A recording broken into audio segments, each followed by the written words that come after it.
نحمده نصلي على رسوله الكريم أما بعد فأعوذ بالله من الشيطان الرجيم بسم الله الرحمن الرحيم رب اشرح لي صدري ويسر لي أمري واحلل عقدة من لساني يفقهوا قولي ربي يسر ولا تعسر وتمم بالخير آمين يا رب العالمين. آیت نمبر 50 سورہ نجم. یہاں پر اب مختصر پچھلے اقوام کا ذکر ہے. ٹھیک ہے.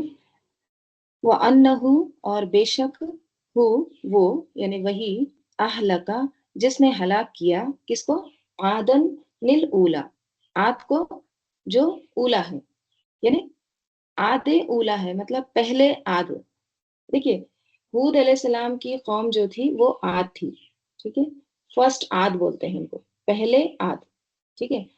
اب ہود علیہ السلام کی قوم میں جو نیک لوگ بچ گئے تھے اور ہود علیہ السلام، ٹھیک ہے، تو مطلب باقی تو سب ہلاک ہو گئے تھے، لیکن جو نیک لوگ بچے تھے صالحین اور ہود علیہ السلام، تو وہ اب جہاں پر انہوں نے مائگریٹ کیا، جہاں پر وہ گئے، تو وہاں پر اب دوسری قوم یا دوسری نسل شروع ہو گئی.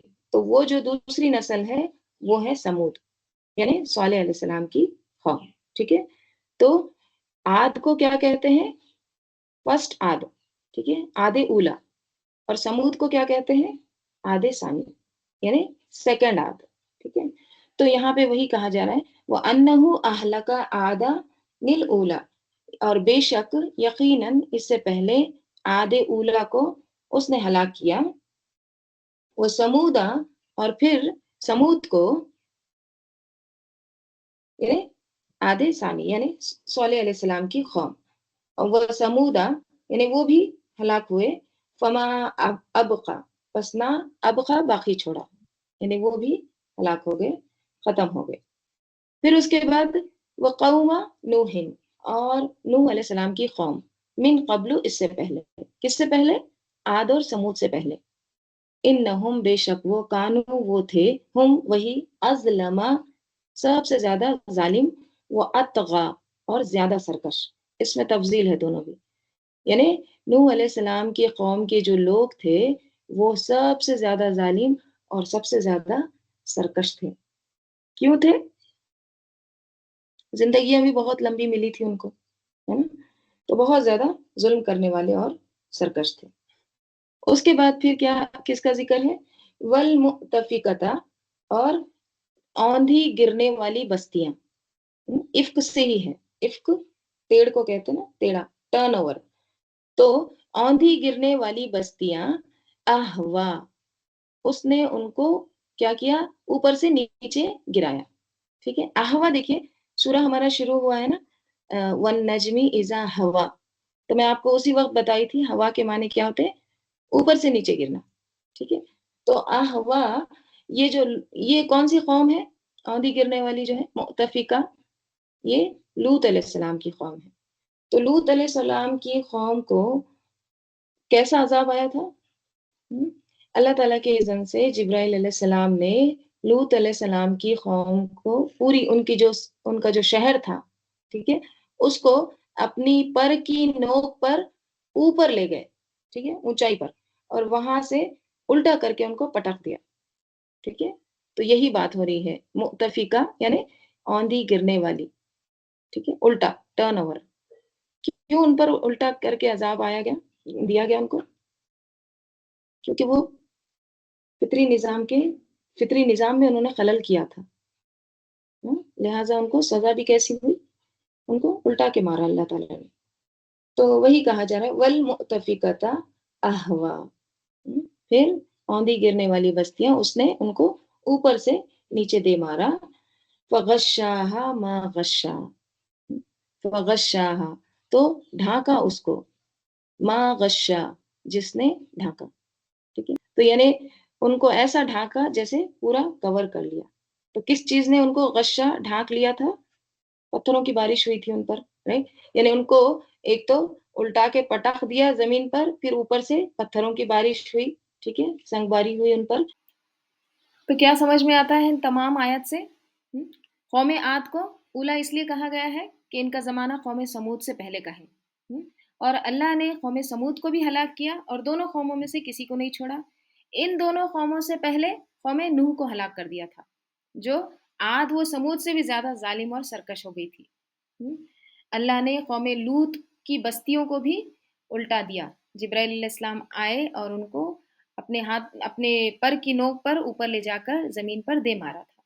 ٹھیک ہے، پھر ان پر پتھروں کی بارش کر کے انہیں ڈھانپ دیا. غشاہا. ٹھیک ہے، تو قرآن میں اور جگہ بھی ذکر آتا ہے، جیسے عاد کے بارے میں آتا ہے الم تر کیف فعل ربک بعاد ارم ذات العماد التی لم یخلق مثلها فی البلاد. کیا تو نے نہیں دیکھا کہ تیرے رب نے عاد کے ساتھ کس طرح کیا؟ وہ عاد جو ارم قبیلے کے لوگ تھے، ستونوں والے تھے، ذات العماد، وہ کہ ان جیسا کوئی شہروں میں پیدا نہیں کیا گیا.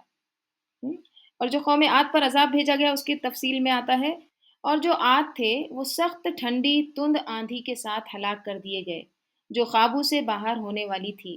اس نے اسے ان پر 7 راتیں اور 8 دن مسلسل چلائے رکھا. سو تو ان لوگوں کو اس میں سے اس طرح زمین پر گرے ہوئے دیکھے گا جیسے وہ کھجوروں کے گرے ہوئے تنے ہوں. تو کیا تو ان کا کوئی بھی باقی رہنے والا دیکھتا ہے؟ پھر سمود کے اوپر جو عذاب آیا تھا اس کے بارے میں کیا آتا ہے؟ اللہ تعالیٰ فرماتے ہیں سورہ ہود میں، اور جن لوگوں نے ظلم کیا تھا انہیں چیخ نے پکڑ لیا، صیحہ، تو انہوں نے اپنے گھروں میں اس حال میں صبح کی کہ گرے پڑے تھے جیسے وہ ان میں رہے ہی نہ تھے. سن لو بے شک سمود نے اپنے رب سے کفر کیا. سن لو سمود کے لیے ہلاکت ہے. قوم نوح کے بارے میں کیا آتا ہے قرآن میں؟ فَكَذَّبُوهُ فَأَنْجَيْنَاهُ وَالَّذِينَ مَعَهُ فِي الْفُلْكِ وَأَغْرَقْنَا الَّذِينَ كَذَّبُوا بِآيَاتِنَا إِنَّهُمْ كَانُوا قَوْمًا عَمِينَ. پھر انہوں نے اسے جھٹلا دیا تو ہم نے اسے اور ان لوگوں کو جو کشتی میں اس کے ساتھ تھے بچا لیا، اور ان لوگوں کو غرق کر دیا جنہوں نے ہماری آیات کو جھٹلایا، یقیناً وہ اندھے لوگ تھے. قومًا عمین. اسی طرح لوط علیہ السلام کی قوم کے بارے میں کیا آتا ہے قرآن میں سورہ ہود میں ہی، کہ پھر جب ہمارا حکم آیا تو ہم نے اس کے اوپر والے حصے کو اس کا نیچا کر دیا اور ان پر تہ بتہ کھنگر کے پتھر برسائے، پکی ہوئی مٹی کے، جو تیرے رب کے ہاں سے نشان لگائے ہوئے تھے، برانڈڈ تھے، نام لکھا ہوا تھا، اور وہ ان ظالموں سے ہرگز کچھ دور نہیں. تو یہ تمام اقوام کا ذکر کرنے کے بعد اب اللہ تعالیٰ کیا فرما رہے ہیں؟ فَبِأَيِّ آلَاءِ رَبِّكَ تَتَمَارَىٰ. پس تو اپنے رب کی نعمتوں میں سے کس میں شک کرے گا؟ فَبِأَيِّ آلَاءِ، پس کون سی آلائی نعمتوں کو، آلائی حمزہ لام یا سے ہے. ٹھیک ہے، الیون کہتے ہیں نعمت کو. ٹھیک ہے، نعمت تھے. تو یہاں پہ کہا جا رہا ہے پھر کون سی نعمتوں کو، کون سی نعمتوں کے ساتھ، یعنی کون سی نعمتوں کو، ربکا تیرے رب کی، تتمارا تم جھگڑتے ہو. تتمارا کا ورڈ جو ہے مریا سے ہے، میم را یا سے. مریا کس کو کہتے ہیں؟ مریا کہتے ہیں شک کو، ڈاؤٹ کو. تو تتمارا یعنی تم کون سی چیزوں میں شک کرتے ہو، کون سی نعمتوں میں جھگڑتے ہو، ڈاؤٹ کرتے ہو، یہی معنی آ رہے ہیں. ٹھیک ہے، تو اور یہاں پر جو ربی کا ہے نا، ربی کا سے خطاب آپ کی طرف ہے، لیکن مراد اس سے سب سننے والے ہیں. ٹھیک ہے، کہ تم اللہ کی نعمتوں پر شک کیوں کرتے ہو. اب دیکھیے پیچھے انہو کہہ کے بات شروع ہوئی ہے، بے شک، یقیناً، بلا شبہ. کتنی آیتیں ہیں انہو کہہ کے بات ہوئی ہے. کہاں سے ہے دیکھیے، ہاں یہاں سے، وَأَنَّهُ هُوَ أَزْهَكَ وَأَبْكَى وَأَنَّهُ هُوَ أَمَاتَ وَأَحْيَا وَأَنَّهُ خَلَقَ الزَّوْجَيْنِ الذَّكَرَ وَالْأُنثَى مِن نُطْفَةٍ إِذَا تُمْنَى وَأَنَّ عَلَيْهِ النَّشْأَةَ الْأُخْرَى وَأَنَّهُ هُوَ أَغْنَى وَأَقْنَى وَأَنَّهُ هُوَ رَبُّ الشِّعْرَى وَأَنَّهُ أَهْلَكَ عَادَ الْأُولَى وَثَمُودَ فَمَا أَبْقَى. تو انہو کہہ کے یقیناً تاکید کے ساتھ بات شروع ہوئی ہے، اور بہت ساری نشانیوں کا اللہ تعالیٰ یہاں پر ذکر کیے ہیں. پچھلی قوموں کا، کہ وہ جو قومیں تھیں ان کو بہت ساری قوتیں دی گئی تھی، ان کو جسمانی قوت بھی تھی، ذہنی قوت بھی، انجینئرس تھے اس ٹائم کے، بڑی بڑی عمارتیں تعمیر کرتے تھے، لمبی لمبی عمریں دی گئی تھی ان کو، رائٹ؟ تو اتنے عظیم خالق مالک کائنات نے تمہیں قوت بخشی، جو احسانات تمہیں بخشے ہیں، جو کچھ تمہیں عطا کیا ہے، جو کچھ تمہیں دیا ہے، رائٹ؟ اور وہ رب جو ہے وہ شعرا کا بھی رب ہے، یعنی وہ ستارے کا بھی رب ہے، تو پھر تم اس کے ساتھ کیسے شرک کرتے ہو؟ تم کیسے کہتے ہو کہ شعرا ہمارا رب ہے، وہ بارش برساتا ہے؟ تو یہاں پر تمام نشانیوں کو یاد دہانی کرائی جا رہی ہے اور کہا جا رہا ہے کہ اے انسان، تم اپنے رب کی کون سی نعمتوں میں شک کرو گے پھر؟ یہ نشانیاں دیکھو، یہ نعمتیں دیکھو، ان کو پہلے سے ہی آگاہ کر دیا جا رہا ہے پہلے قوموں کا کیا حال ہوا۔ تم بھی اگر نہیں اصلاح کرو گے، سدھرو گے نہیں، تو پھر یہی حال ہونے والا ہے۔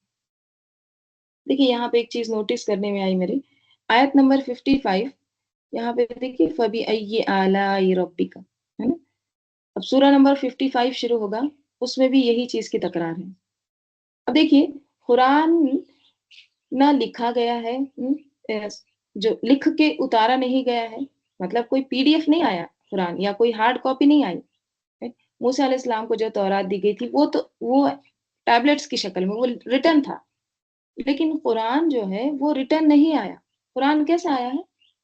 اورل آیا ہے، زبانی آیا ہے، رائٹ؟ جبرائیل علیہ السلام بولتے، آپ صلی اللہ علیہ وسلم اس کو ریپیٹ کرتے، یاد کر لیتے۔ اب آپ سوچئے کتنا پرفیکٹ اس کا ارینجمنٹ ہے، right؟ ایک آیت بھی دیکھیے کس طرف اشارہ کرتی ہے، ابھی آگے آئے گا 55 سورہ جس میں یہی چیز کی تکرار ہوگی، تم اپنے رب کی کون سی نعمتوں کو جھٹلاؤ گے۔ تو یہاں پر یہ تمام چیزیں ہیں کہ اللہ تعالیٰ نے یہ تمام چیزیں بتائی اور کہا کہ تم اپنے رب کی نعمتوں کا کیوں ڈاؤٹ کر رہے ہو، یہ ساری چیزیں واضح ہیں۔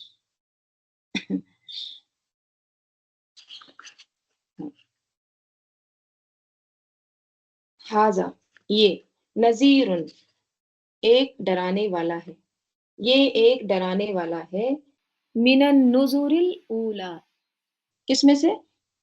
پہلے ڈرانے والوں میں سے۔ نذور جو ہے یہ نذیر کی جمع ہے، ٹھیک ہے، یہی نذیر جو یہاں ہے نا واحد، نذور اس کا پلورل۔ تو پہلے جو ڈرانے والے آئے ہیں ویسے ہی ان میں سے ہی یہ ایک ڈرانے والا ہے۔ اب حاذا سے مراد کون ہے؟ حاذا سے مراد یہ جو واقعات پیچھے گزرے ہیں، یہ سب ایک ڈراوا ہے، ایک وارننگز ہے تمہارے لیے۔ نذیر یعنی وارننگ، یعنی خطرہ، ڈینجر، ٹھیک ہے؟ جیسے ہوتا ہے نا راستے میں ہم جاتے ہیں تو بڑا سا بورڈ رہتا ہے، اس پہ ایسے کراس رہتا ہے، یا ایک اسکل کا پکچر رہتا ہے، کھوپڑی کا، اس کے اوپر کراس رہتا، کیا لکھا ہوا رہتا؟ وارننگ یا پھر ڈینجر۔ تو یہ جو واقعات ہے یہ کیا ہے؟ وارننگ ہے تمہارے لیے، ایک ڈراوا ہے۔ پھر حاضر سے مراد قرآن بھی لیا گیا ہے، یعنی یہ قرآن ڈراوا ہے، ٹھیک ہے، یہ ایک نذیر ہے، ڈرانے والی چیز ہے، انذار کرنے والی چیز ہے۔ اور حاضر سے مراد رسول بھی لیا گیا ہے، یعنی یہ رسول تو جو پہلے ڈرانے والے آئے ہیں نا ان میں سے ایک ڈرانے والا ہے، ٹھیک ہے؟ جیسے ہم نے سورہ احقاف میں پڑھے نا، ما کنت بدعا من الرسول، یعنی تم جو رسولوں میں سے ہے نا کوئی انوکھے رسول نہیں ہو، پہلے بھی بہت سارے رسول آئے ہیں، ٹھیک ہے؟ تو آپ صلی اللہ علیہ وسلم بھی کیا ہے؟ انہی رسولوں میں کا ایک سلسلہ جو پہلے چلتا ہوا ہے، تو یہاں پر آ کے اب ختم ہوا ہے، تو آپ بھی ایک ڈرانے والے ہیں، بس انذار کرنے والے ہیں، right؟ اور دیکھیے اللہ کی بہت بڑی رحمت ہے کہ اللہ نے نذیر بھیجے ہیں، انذار کرنے والے بھیجے ہیں، وارنرز بھیجے ہیں۔ اگر وارنرز نہیں ہوتے، اگر کوئی وارننگ دینے والا نہیں ہوتا تو ہمیں کیسے پتا چلتا کہ کیا انجام ہوگا؟ ٹھیک ہے، تو یہ بھی اللہ کی بہت بڑی رحمت ہے۔ پھر آگے کیا کہا جا رہا ہے؟ ازیفت الازفہ، ازیفہ، ازیفہ کس کو کہتے ہیں؟ قریب آنا، نزدیک آنا، ٹھیک ہے؟ تو نزدیک آنے والی نزدیک آ گئی، قریب آنے والی قریب آ گئی۔ کیا قریب آنے والی؟ قیامت، اوکے؟ تو قیامت جو ہے وہ قریب آ گئی ہے، رائٹ؟ جیسے اللہ تعالیٰ فرماتے ہیں نا سورہ قمر میں اقتربت الساعۃ، قیامت قریب آ پہنچی ہے، بس اللہ کا حکم ہو، اذن ہو، سور پھونک دیا جائے گا۔ پھر آگے کہا جا رہا ہے لیس لہا من دون اللہ کاشفا، لیسا نہیں، لہا اس کے لیے، من دون اللہ اللہ کے سوائے، کاشفا کوئی ہٹانے والا یا کوئی ہٹانے والی، مونس، ٹھیک ہے، یعنی اس قیامت کو اللہ کے سوا کوئی دور کرنے والا نہیں، کوئی ہٹانے والا نہیں ہے۔ جب وہ واقع ہوگی تو اس کو کوئی دور نہیں کرے گا، اس کو کوئی ہٹا نہیں سکے گا، right؟ افمن ھذا الحدیث تعجبون، کیا، فمن پھر، من ھذا الحدیث اس بات سے، کیا پھر اس بات سے، تعجبون تم تعجب کرتے ہو، کس بات سے، ھذا سے مراد یعنی اس قیامت کے آنے سے، یا پھر ھذا سے مراد قرآن، تو کیا پھر تم قیامت کے آنے میں تعجب کرتے ہو، تم کو سٹرینج لگتا ہے، انوکھی چیز لگتی ہے، یا پھر تم قرآن پر تعجب کرتے ہو،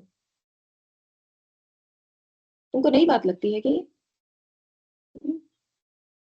وَتَضْحَكُونَ وَلَا تَبْكُونَ، وَتَضْحَكُونَ اور تم ہنستے ہو، وَلَا تَبْكُونَ اور نہیں تم روتے، تم ہنستے ہو روتے نہیں ہو۔ وہ دن جس کا ذکر آ رہا ہے تو تم کو کیا کرنا چاہیے، رونا چاہیے خوف کے مارے، right؟ لیکن کس قدر غافل ہو تم کہ تم ہنستے ہو۔ دیکھیے نا، عام حالات میں بھی جیسے کوئی سچویشن ہے، اگر کوئی فوت ہو گیا ہے تو وہاں کوئی ہنسنا شروع کر دے تو کیا کہیں گے، کوئی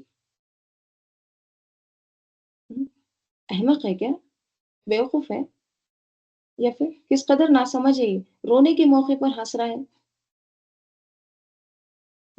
موت کا ذکر، قیامت کا ذکر تو رلانے والا ہے، اور تم ہنس رہے ہو، وَتَضْحَكُونَ وَلَا تَبْكُونَ روتے نہیں ہو، اور ان کا ہنسنا کیسا تھا، مذاق، استہزاء، کہاں قیامت آئیں گی، یہ کون سی پرانی کہانیاں لے کے شروع کر دی ہے، یہ کوئی قیامت نہیں آنے والی، کیا اللہ تعالیٰ ہمارے ماں باپ کو، ہمارے آبا و اجداد کو پھر سے پیدا کریں گے، یہ تو ہو ہی نہیں سکتا۔ تو یہ ان کا جو تھا نا استہزاء تھا، تو کہا جا رہا کہ تم ہنستے ہو روتے نہیں ہو، وَأَنْتُمْ سَامِدُونَ اور ہو تم سامدون غفلت میں، گانے بجانے میں، اعراض برتنے والوں میں۔ سامدون سامد کی جمع ہے سین سے، ٹھیک ہے، سامد کہتے ہیں وہ شخص کو جو غفلت اور بے پرواہ ہو، اور غفلت اور بے پرواہی میں سر اٹھا کے جا رہا ہے، اس کو کہتے ہیں سامد۔ جیسے کوئی ناسمجھ چل رہا ہے تو ہم کہتے ہیں نا کیا منہ اٹھا کے جا رہے ہو، تو منہ اٹھا کے جانا کیا ہوتا ہے، بے پرواہ، غافل۔ تو وہ تم سامدون یعنی کوئی فکر ہی نہیں ہے کہ مرنا بھی ہے، آخرت بھی آئے گی، قیامت آئے گی، حساب کتاب ہوگا، ایک دم لاپرواہ ہے، غافل ہے۔ بندہ مومن کیسے جیتا ہے، اس کا دل ہر وقت کانشیس ہوتا ہے، موت اور آخرت کے خیال سے پکڑا رہتا ہے، وہ غافل نہیں ہو سکتا۔ تو سامدون غفلت برتنے والا، بے پرواہ، اور ایک معنی لیے گئے ہیں سمود کے، اور وہ یہ معنی ہے امام سفیان سوری نے اپنے والد سے، اور انہوں نے ابن عباس سے، اکرمہ اور ابن عباس نے بھی اس کا معنی لیا ہے سامد کا، اور وہ کیا ہے، اس سے مراد ہے گانا بجانا، ٹھیک ہے، یمنی زبان میں یعنی یمن کی لینگویج میں سمد جو ہے یا سمود کہتے ہیں گانے بجانے کو، ٹھیک ہے۔ تو یہ گانا بجانا ایک ایسی چیز ہے کہ جو انسان کو آخرت سے غافل کر دیتی ہے، اپنے دنیا کے فرائض سے غافل کرتی ہے، اپنی ذمہ داریوں کے احساس سے بے خبر کر دیتی ہے۔ لہو الحدیث اس سے پہلے گزرا ہے نا، تو جس کے دل میں قرآن نہیں ہوتا ہے نا، پھر وہاں پہ میوزک آتا ہے، گانا بجانا آتا ہے۔ تو یہ بھی ایک معنی لیے گئے ہیں ابن عباس اور اکرمہ وغیرہ، انہوں نے کیا کہا ہے کہ سمود سے مراد گانا بجانا۔ ایک اور تیسرا معنی یہ بھی لیے گئے ہیں سامد کا، اور وہ ابن عباس ہی کی ایک اور روایت سے ہے کہ رفع الراس تکبرن، تکبر کے ساتھ سر اٹھانا، یعنی اکڑ کے گزرنا پاس سے، سر جھٹکنا، اعراض کرنا. جیسے بعض لوگ حجاب کو نہیں پسند کرتے ہیں، ٹھیک ہے، تو وہاں سے کچھ لوگ گزر رہے ہیں تو کیسے کرتے ہیں، سر کو ایسے جھٹک کے جاتے ہیں، تکبر کے ساتھ اکڑ کے نکلنا. تو سمود کے معنی وہ بھی لیے گا. بہرحال تو یہاں پہ کیا بتایا جا رہا ہے کہ تم سامدون، اور تم کیا کرتے ہو، تم گانے بجانے میں لگے ہو، بے پرواہ ہو، غفلت برت رہے ہو، اعراض کر رہے ہو، تکبر کے ساتھ سر جھٹک کے جا رہے ہو. جیسے آپ صلی اللہ علیہ وسلم جب تلاوت کرتے تھے قرآن کی، یا پھر آپ صلی اللہ علیہ وسلم دعوت دیتے تھے، تبلیغ کرتے تھے، تو یہ کیا کرتے تھے اہل مکہ، سر جھٹک کے جاتے تھے. تو وہی حال یہاں پہ بتایا جا رہا ہے، وَأَنْتُمْ سَامِدُونَ. پھر آخر میں کیا کہا جا رہا ہے، فَاسْجُدُوا لِلَّهِ وَاعْبُدُوا، فَاسْجُدُوا، بس تم سجدہ کرو، للہ اللہ ہی کے لیے، وَاعْبُدُوا اور عبادت کرو. ٹھیک ہے، دیکھیے مکروہ ٹائم نہیں ہے تو آپ سجدہ کر سکتے ہیں. ٹھیک ہے، ٹھیک ہے. تو کیا کہا جا رہا ہے کہ اب باز آ جاؤ یہ سب چیزوں سے، سمود سے، یہ تضحکون، اس سے سب، اور تعجبون، عجب تعجب کرنے سے باز آ جاؤ، اور کیا کرو، کرنے کا کام کیا ہے، فسجدو، سجدہ کرو. اور کیا کرو، اللہ ہی کے لیے سجدہ کرو اور عبادت کرو. اسی لیے اللہ تعالیٰ نے انسان کو، جن کو پیدا کیا ہے، کیوں، الا لیعبدون، تاکہ وہ اس کی عبادت کریں. قرآن پر تعجب نہ کرو، اس کو سنجیدگی سے لو، جو کام کرنے کے ہیں وہ کرو، تاکہ اللہ کے عذاب سے بچ سکو. اور یہاں جو فسجدو کا لفظ ہے نا، یہ محض خالی سجدے تلاوت ہی نہیں ہے، بلکہ نماز کی طرف بھی اشارہ ہے، کیونکہ آگے عبدو آ رہا ہے، عبادت کرو. تو مزید تاکید کے لیے یہاں پہ سجدے عبادت ہے. تو گویا قرآن کیوں آیا ہے، لوگ اس کو سن کر اللہ کی عبادت کی طرف مائل ہوں. سورہ شروع کہاں سے ہوا ہے، وَالنَّجْمِ إِذَا هَوَىٰ. ہوا کیا تھا، شروع میں کیا بتایا گیا، ستارہ گرا. گرا مطلب کیا ہے، جھک گیا. اب تم جھک جاؤ سب کے سب. Star falls, now you fall. ٹھیک ہے. اور آپ کو پتا ہوگا یہ سورہ جب آپ صلی اللہ علیہ وسلم نے تلاوت کی تو کیا ہوا تھا، سب کے سب مشرکین، جن، ان سب سجدے میں گر گئے تھے. تو الحمدللہ یہاں پر ہمارا سورہ اختتام ہوتا ہے. انشاءاللہ ہم تھوڑا سا اس کا خلاصہ دیکھ لیتے ہیں. ٹھیک ہے، کہ اس میں کیا بتایا گیا ہے شارٹ میں. سورہ نجم جو ہے، نجم کہتے ہیں ستارے کو، ٹھیک، سٹار کو. اور شروع میں کیا آیا ہے، وحی کی سچائی بیان کی گئی ہے. اللہ نے قسم کھا کر بتایا کہ نبی صلی اللہ علیہ وسلم کی بات کوئی اپنی خواہش سے نہیں ہے، بلکہ آپ صلی اللہ علیہ وسلم وہی کہتے ہیں جو ان کو وحی کی جاتی ہے. ٹھیک ہے. اور حضرت جبرائیل علیہ السلام نے یہ وحی جو ہے براہ راست پہنچائی ہے. ٹھیک ہے. اور بتوں کے بارے میں پھر آیا ہے کہ کفار جو ہے لات، عزا، منات، ان کی پوجا وغیرہ کرتے تھے، تو کہا گیا کہ یہ صرف نام ہے، ٹھیک ہے، ان کی کوئی حقیقت نہیں ہے، اور نہ یہ سفارش کریں گے. پھر اللہ کی قدرت کی نشانیوں کے بارے میں آیا ہے، انسان کو نطفے سے پیدا کیا گیا، اللہ تعالیٰ ہی ہنساتا ہے، رلاتا ہے، اللہ ہی کے اختیار میں ہے، زندگی اور موت کا وہی مالک ہے، رزق دینے والا، غنی کرنے والا بھی وہی ہے، آسمان و زمین کی بادشاہت اللہ ہی کے لیے ہے. ٹھیک ہے.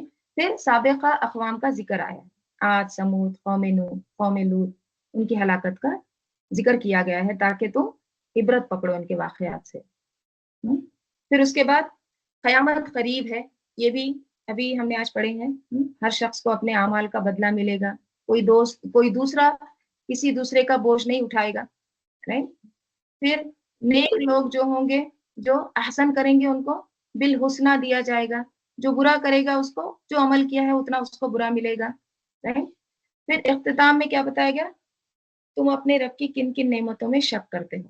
یعنی اتنی نشانیاں دیکھ کر بھی اگر شک کرو گے تو یہ کیا ہے، یہ ہٹ درمی ہے، ضد ہے، تکبر ہے. رائٹ؟ تو الحمدللہ اللہ تعالیٰ ہم سب کو عمل کی توفیق عطا فرمائے. آمین. چلیے دعا کر لیتے ہیں. اللہم صلی علی محمد وعلی آل محمد کما صلیت علی ابراہیم وعلی آل ابراہیم انک حمید مجید. اللہم بارک علی محمد وعلی آل محمد کما بارکت علی ابراہیم وعلی آل ابراہیم انک حمید مجید. اللہم آنس وحشتی فی قبری. اللہم ارحمنی بالقرآن العظیم واجعلہ لی اماما ونورا وہدا ورحمہ. اللہم ذکرنی منہ ونسیت وعلمنی منہ ما جہلت وارزقنی تلاوتہ آناء اللیل وآناء النہار واجعلہ لی حجتا یا رب العالمین. سبحانک اللہم وبحمدک نشہد ان لا الہ الا انت نستغفرک ونتوب الیک. سبحان ربک رب العزت عما یصفون وسلام علی المرسلین والحمد للہ رب العالمین. والعصر ان الانسان لفی خسر الا الذین آمنوا وعملوا الصالحات وتواصوا بالحق وتواصوا بالصبر. السلام علیکم ورحمۃ اللہ وبرکاتہ.